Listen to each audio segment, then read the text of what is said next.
Hello friends, you all are welcome to my channel. I am Bharti Gupta and you are watching this video for the topic financial statement. This mainly dealt by section 129 of the Companies Act 2013. Friends, I would like to say that section 129 that is dealing with the financial statement is also linked with the other sections, that is section 136 and section 137. Section 136 में बोला जा रहा है कि financial statement जो है ना वो आपको शेयर होल्डर्स को पहले सेंड करना पड़ेगा and in section 136 it is talking about that you have to send the financial statement at least 21 days before the date of annual general meeting. तो आपकी एनुअल जनरल मीटिंग होने के एटलीस्ट 21 डेज़ पहले, जैसे generally we use to send notice for AGM, उसके साथ ही आपको ये financial statement along with auditors report and जो भी अगर आपकी कंपनी ने कंसोलिडेटेड फाइनेंशियल स्टेटमेंट प्रिपेयर किया है then in that case also you have to also attach the consolidated financial statement along with the notice. So section 136 में आपको ये बोला जा रहा है कि you have to send the financial statement to all the shareholders. Section 129 में ये बोला जा रहा है कि you have to place that financial statement at AGM. जब भी कंपनी का एनुअल जनरल मीटिंग होगा उस समय कंपनी को फाइनेंशियल स्टेटमेंट को उस मीटिंग में प्रेजेंट करना पड़ेगा। एंड सेक्शन 137 जो कि लिंक्ड है, इसमें ये बोला जा रहा है कि आपको फाइनेंशियल स्टेटमेंट को फाइल करना पड़ेगा विद आरओसी।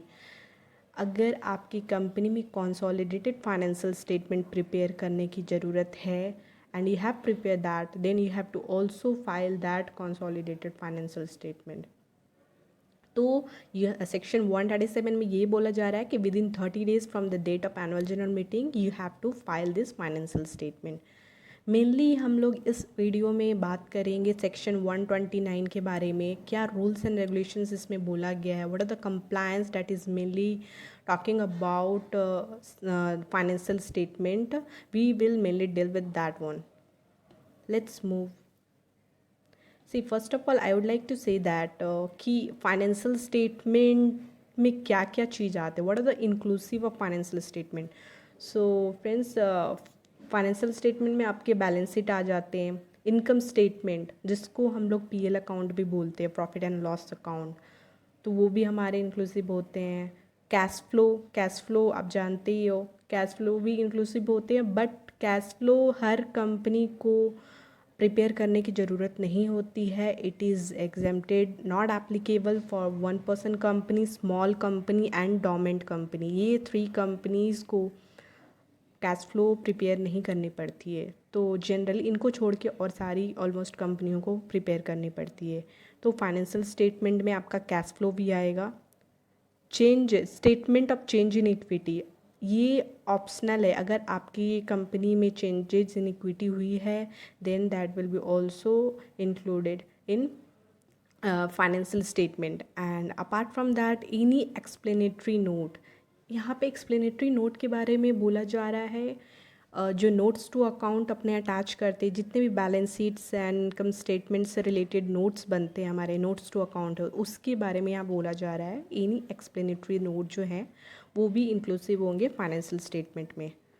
तो बेसिकली आप ये समझिए कि फाइनेंशियल स्टेटमेंट जो होते हैं उसमें ये सारे चीज़ इंक्लूसिव होते हैं। बैलेंस शीट होते हैं, income statement, cash flow, changes in equity, explanatory notes.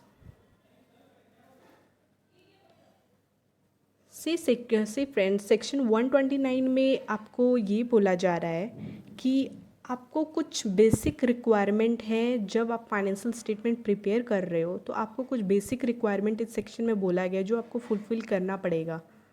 क्या बेसिक रिक्वायरमेंट है? फर्स्ट बेसिक रिक्वायरमेंट के बारे में ये बोला जा रहा है कि अनकवर द फैक्ट्स, जो भी आपके कंपनी के फैक्ट्स हैं उसको आप Don't hide anything. You have to disclose each and every true facts of the company. तो यहाँ पे फर्स्ट रिक्वायरमेंट यही बोला जा रहा है, जब आप फाइनेंशियल स्टेटमेंट प्रिपेयर कर रहे हो then you have to provide true and fair view.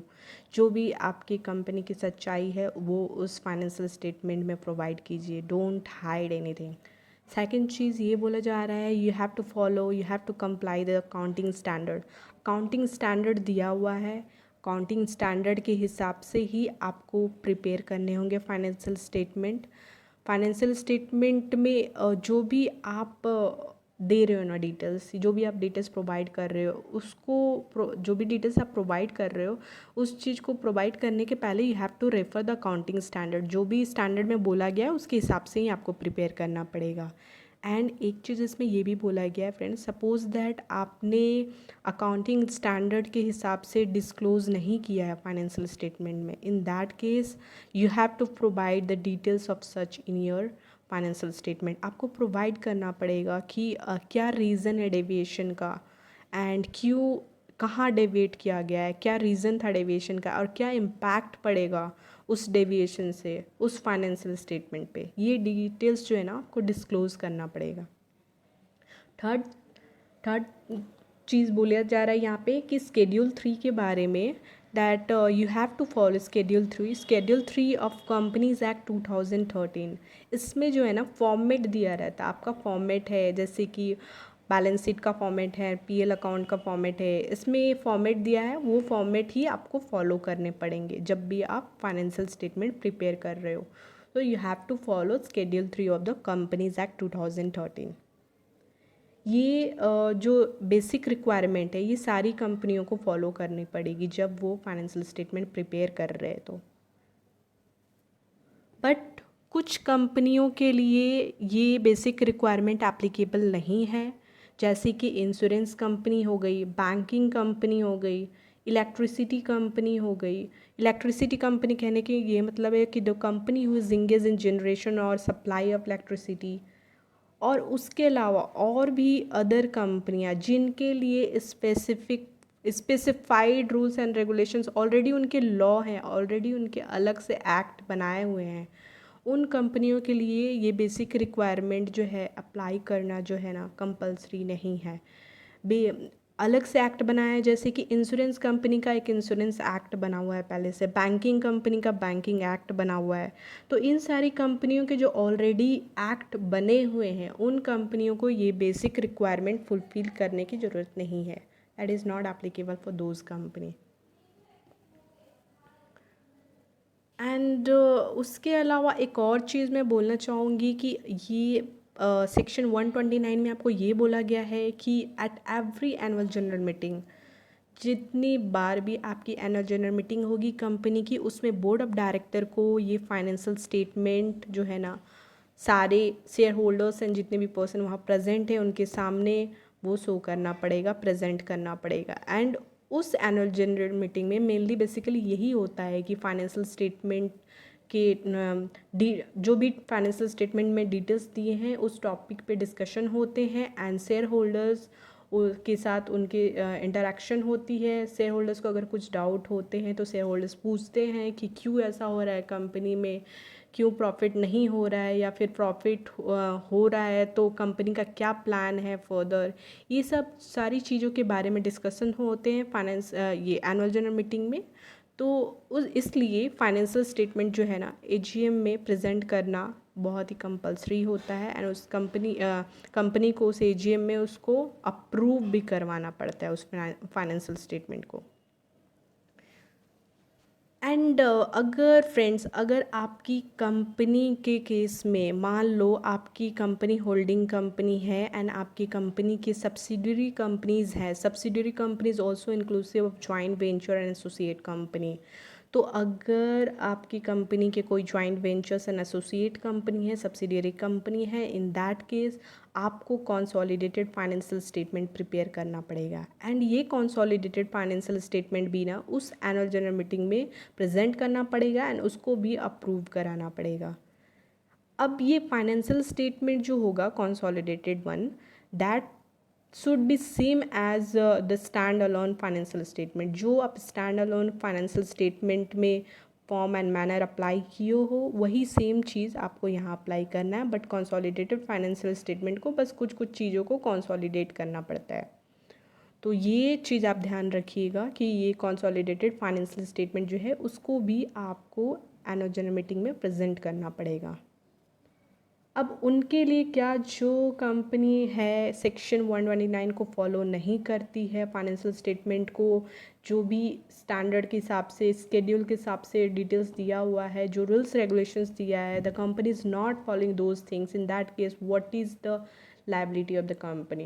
See friends, in section 129 it's also talking about some आपने बोल सकते हैं कि some legal compliances is also there, and if you are not following those compliances then you have to pay for it.